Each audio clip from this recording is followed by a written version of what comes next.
शानदार बजट है और हर सेगमेंट के लिए, हर आयु के व्यक्ति के लिए कुछ ना कुछ ज़रूर इस बजट में है। सर, एजुकेशन पे आपने सबसे ज़्यादा पैसा खर्च किया है। क्या ये माना जाए जिस तरह से पूरी दुनिया दिल्ली के स्कूलों को देख रही है, अंतर्राष्ट्रीय अखबारों में दिल्ली की खबरें छप रही है, वहाँ से प्रेरणा मिली, आपको लगता है कि जो रिदम बना है वो टूटना नहीं चाहिए?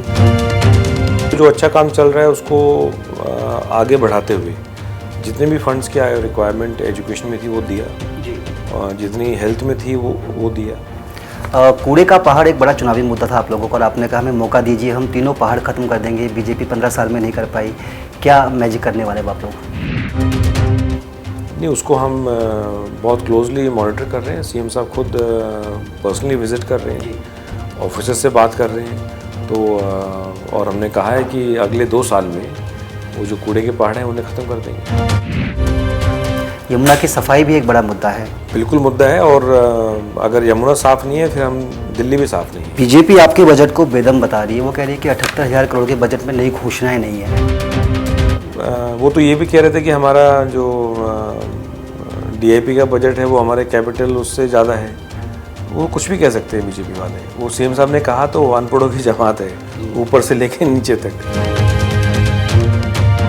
आपकी जीरो टॉलरेंस नीति पर भी सवाल उठा रहे हैं, कह रहे हैं आपके 2 बड़े नेता जेल के अंदर और आप जीरो टॉलरेंस की बातें करते हैं। वो तो एजेंसी हमें दे दें, हम देखेंगे कौन सा नेता उनका बचता है फिर। 26 नए फ्लाईओवर, अंतर्राष्ट्रीय स्तर के ISBT, 100 नए मोहल्ला क्लिनिक, मोहल्ला बसें, यमुना की सफाई के लिए मेगा एक्शन प्लान और दिल्ली के तीनों कूड़े के पहाड़ को ख़त्म करने के लिए कई बड़ी योजनाएं। इसके साथ बहुत कुछ है इस बार दिल्ली के बजट में, और इस बजट को पेश किया है दिल्ली के नए फाइनेंस मिनिस्टर कैलाश गहलोत जी ने। कैलाश जी हमारे साथ है, जानेंगे इनसे और क्या कुछ है इस बजट में। सर, स्वागत है आपका नवोदय टाइम्स पंजाब केसरी में। 78,000 करोड़ का करीब बजट है, क्या कुछ खास है सर? नहीं, अच्छा बजट है, और जैसे सीएम साहब ने भी कल कहा प्रेस कॉन्फ्रेंस में कि शानदार बजट है और हर सेगमेंट के लिए, हर आयु के व्यक्ति के लिए कुछ ना कुछ ज़रूर इस बजट में है। तो मैं तो यही कहूँगा कि अच्छा बजट है। आपने बजट की शुरुआत की तो आपने कहा कि मनीष जी को हम मिस करते हैं, और जिस तरह से रामायण का आपने प्रसंग सुनाया, क्या काफ़ी कुछ सीखा इस बजट के लिए उनसे? क्योंकि ED की और CBI की जांच से पहले मनीष जी कह रहे थे मुझे कुछ समय दे दीजिए, बजट तैयार कर रहा हूँ, बजट पेश कर दूँ। नहीं, बिल्कुल उनके साथ कुछ जितना भी समय मिला उस टाइम काफ़ी कुछ इंसाइट्स उन्होंने दिए, कुछ जो डिपार्टमेंट्स की मीटिंग्स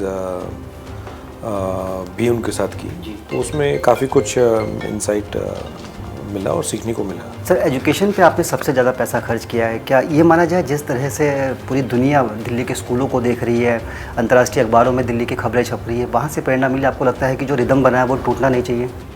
नहीं, जितने अच्छे काम चल रहे हैं, चाहे वो एजुकेशन में है चाहे हेल्थ में है, तो उनको तो हम कंटिन्यू करेंगे, और उसमें जितनी पैसे की रिक्वायरमेंट होगी वो 100% हम देंगे।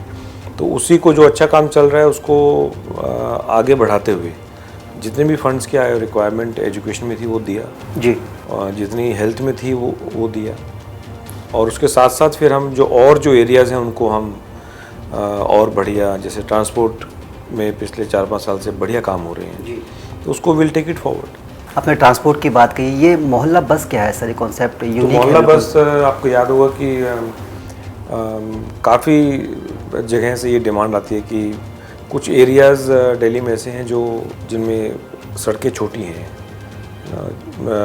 नैरो हैं, या जहाँ ट्रैफिक बहुत ज़्यादा है, तो वहाँ पर हमारी जो बड़ी बसें हैं नहीं जा पाती, जिसकी वजह से फिर लास्ट माइल कनेक्टिविटी हम जो बोलते हैं वो पूरी नहीं रह पाती। जैसे किसी का घर से वो अंदर कॉलोनी में है और वहाँ से मेन रोड से बस ने छोड़ दिया और अंदर घर 2-3 किलोमीटर आगे है, तो वो जो गैप है उस गैप को ख़त्म करने के लिए जो छोटी बसें हैं तो वी विल उसको हमने मोहल्ला बस कहा है, उसको हम रोल आउट करेंगे, ताकि जो लास्ट माइल और फर्स्ट माइल कनेक्टिविटी की बात होती है हमेशा कि ये मिसिंग है, उसमें काफ़ी हेल्प मिलेगी। क्या ये माना जाए ऐसे जो दिल्ली में बैटरी रिक्शा कल्चर है उस पर कुछ फ़र्क पड़ेगा? देखिए, उससे तो अब हम इलेक्ट्रिक स्कूटर्स की बात कर रहे हैं अगर, तो उससे भी फ़र्क पड़ेगा जी। लेकिन जितने ज़्यादा अलग अलग मोड्स होंगे, जितने ज़्यादा ऑप्शंस पब्लिक को अवेलेबल होंगी, तो वो उतना अच्छा होगा। कूड़े का पहाड़ एक बड़ा चुनावी मुद्दा था आप लोगों को और आपने कहा हमें मौका दीजिए, हम तीनों पहाड़ खत्म कर देंगे। बीजेपी 15 साल में नहीं कर पाई, क्या मैजिक करने वाले आप लोग? नहीं, उसको हम बहुत क्लोजली मॉनिटर कर रहे हैं। सीएम साहब खुद पर्सनली विज़िट कर रहे हैं, ऑफिसर से बात कर रहे हैं। तो और हमने कहा है कि अगले 2 साल में वो जो कूड़े के पहाड़ हैं उन्हें ख़त्म कर देंगे। यमुना की सफाई भी एक बड़ा मुद्दा है। बिल्कुल मुद्दा है, और अगर यमुना साफ़ नहीं है फिर हम दिल्ली भी साफ़ नहीं है। और उसी चीज़ को माइंड में रखते हुए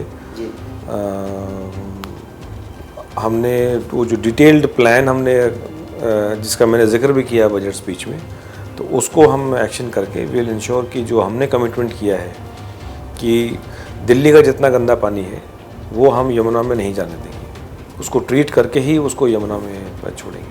जी सर, गर्मियां हैं और दिल्ली में पानी का संकट लगभग हर साल देखने को मिलता है। विपक्ष धरने प्रदर्शन भी करता है, हालांकि आप लोग भी कोशिश करते हैं कि कमी ना रहे। 1240 MGD का टारगेट आपने रखा है, इसे कैसे पूरा किया जाएगा? तो उसको अलग अलग, इसका भी मैंने जिक्र किया बजट स्पीच में कि जैसे ट्यूबवेल्स हम लगा रहे हैं, काफ़ी RO उसके साथ हम लगा रहे हैं, और जो ग्राउंड वाटर है उसको रिचार्ज करने के लिए जो 20 हमने लेक्स का टारगेट रखा है, और उसके बड़े अच्छे पॉजिटिव रिजल्ट सामने आए हैं। जैसे सपोज अभी सीएम साहब गए थे द्वारका में, तो वहाँ जो हमारा STP है, काफ़ी बड़ा STP है, उसके साथ में जो वो पानी को छोड़ा गया जो ट्रीटेड वाटर है, और तो कुछ ही महीनों में ये देखा गया है कि 5.5 से 6 मीटर तक वो ग्राउंड वाटर जो है वो ऊपर आ गया है। और वहाँ फिर हम ट्यूबवेल्स हम लगा रहे हैं और उसको पानी को फर्दर साफ़ करके, और वही पानी फिर हम ड्रिंकिंग पर्पज़ के लिए यूज़ कर रहे हैं। तो ये सारी चीज़ें करके, क्योंकि और तो कोई तरीका है नहीं पानी की अगर प्रोडक्शन बढ़ानी है, या तो हरियाणा से पानी ज़्यादा आए, वो हमें देख नहीं रहा कि होगा, दिक्कतें होती है कई बार, उसकी पॉसिबिलिटी है जी। और दूसरा जो हमने कहा कि जो बारिश का पानी है उसको अगर हम किसी तरीके से स्टोर कर लें, जैसे पल्ला में हमने जो प्रोजेक्ट किया उसके भी अच्छे रिजल्ट आए हैं। लगभग आई थिंक 800 से 1000 मिलियन गैलन पानी वो हम बचा पाए हैं। तो अगर उस प्रोजेक्ट को भी अगर आगे बढ़ाते हैं तो उससे भी फिर वाटर जो टेबल है वो रिचार्ज करने में और ऊपर लाने में मदद मिलेगी। जी सर, हेल्थ सेक्टर पे आपने काफ़ी अच्छा एक मत रखा है और ये कहा है कि पोली क्लिनिक, 450 तरह के टेस्ट बिल्कुल फ्री, महिलाओं के लिए महिला मोहल्ला क्लिनिक। महिला मोहल्ला क्लिनिक क्या रहेगा ये? तो महिला मोहल्ला क्लिनिक का मतलब उन क्लिनिक्स में सिर्फ महिला अलाउड है जी। और ताकि जो महिलाएं हैं वो अपनी जो समस्याएं हैं, क्योंकि उसको जिक्र किया था मैंने कि हार्वर्ड ने भी जो स्टडी की उसमें ये पता चला कि केवल 57% ही जो फीमेल्स हैं वो आई थिंक 57% फीमेल जो है वो नहीं जाती हैं because of despite having some problem. They don't, वो डिस्कस नहीं करते हैं, वो जाते नहीं हैं डॉक्टर के पास। मे बी हेजिटेशन है या ओवरऑल एनवायरनमेंट, जो भी फैक्टर्स हैं, तो उस चीज़ को ख़त्म करने के लिए, और उसका भी फिर हमने डेटा से सब्सटेंशिएट किया है कि 4 मोहल्ला क्लिनिक में लगभग 3 से 4 महीने में ही 42,000 फीमेल्स हैव विजिटेड। तो काफ़ी बड़ा नंबर है, और आगे हमने टारगेट रखा कि उसको 100 तक लेके जाएंगे। सर, दिल्ली में प्रदूषण एक बड़ी समस्या है और हर साल तो OD1 वाला कॉन्सेप्ट आता है या आप लोग कुछ तरह के रिस्ट्रिक्शंस लगाते हैं कंस्ट्रक्शन साइट्स पे। क्या इस बार ऐसा कुछ है बजट के अंदर जिससे दिल्ली के लोगों को पोल्यूशन का सामना ना करना पड़े या पोल्यूशन कम हो? उस पर भी काफ़ी डिटेल में चर्चा की है। पहले तो एंटायर पब्लिक ट्रांसपोर्ट हमारा वो बाय एंड ऑफ 25 80% जो है हमारा जो ट्रांसपोर्ट है, बसेज हैं, वो 80% जो है वो इलेक्ट्रिक बसेज होंगी, मतलब कि ज़ीरो एमिशन। तो एक बहुत बड़ा है। फिर दूसरा जो हमने 1400 किलोमीटर की हमने जो बात की, फुटपाथ को ठीक करेंगे, सड़कें साफ़ करेंगे, धूल को हटाएंगे, एंटी स्मोक गन्स जो हैं विद वाटर स्प्रिंकलर्स, तो वो सारी चीज़ें जो हैं पोल्यूशन को कम करने के लिए। जी सर, बीजेपी आपके बजट को बेदम बता रही है। वो कह रही है कि 78,000 करोड़ के बजट में नई घोषणाएं नहीं है। अभी तो आपने कहा कि भाई 250 से 450 बढ़ा रहे हैं। अभी आपने कहा मोहल्ला बस लेके आ रहे हैं, आपने कहा महिला मोहल्ला क्लिनिक और खोलेंगे। तो इतनी सारी तो आपने खुद ही गिना दी। वही कहते हैं कि जो इंफ्रास्ट्रक्चर है उस पर सिर्फ आप 16,000 करोड़ रुपए खर्च कर रहे हैं, जबकि ये दिल्ली की बेस लाइन है, इस पर ज़्यादा फोकस आप लोगों का नहीं रहा। वो तो ये भी कह रहे थे कि हमारा जो DIP का बजट है वो हमारे कैपिटल उससे ज़्यादा है। वो कुछ भी कह सकते हैं बीजेपी वाले। वो CM साहब ने कहा तो अनपढ़ों की जमात है, ऊपर से लेके नीचे तक।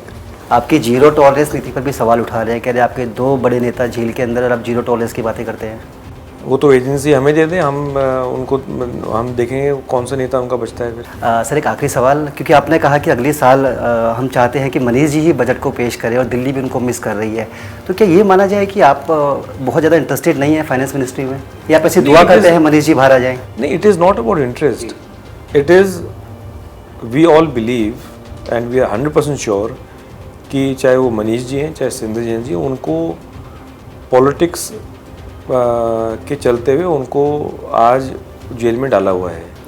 उन्होंने कोई गलत काम नहीं किया है, बढ़िया तरीके से ईमानदारी के साथ with full dedication and zero corruption उन्होंने दिल्ली वासियों की सेवा की है।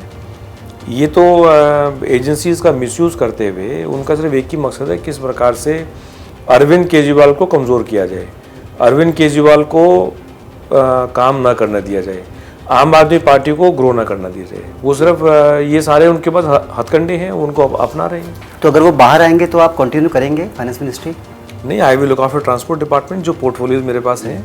हम तो चाहेंगे कि वो जल्दी बाहर आएँ, कल बाहर आएँ और अपना फाइनेंस डिपार्टमेंट जो है उसको संभालें। चलिए सर, बहुत बहुत शुक्रिया। तो ये थे दिल्ली के फाइनेंस मिनिस्टर कैलाश गहलोत जी। दिल्ली के विकास के लिए कई योजनाएं और उम्मीद यही है कि इससे दिल्ली का चेहरा चमकेगा, दिल्ली के लोगों को आर्थिक तौर पर और मजबूती भी मिलेगी। फिलहाल इस पेशकश में इतना ही, मुझे दीजिए इजाज़त, नमस्कार।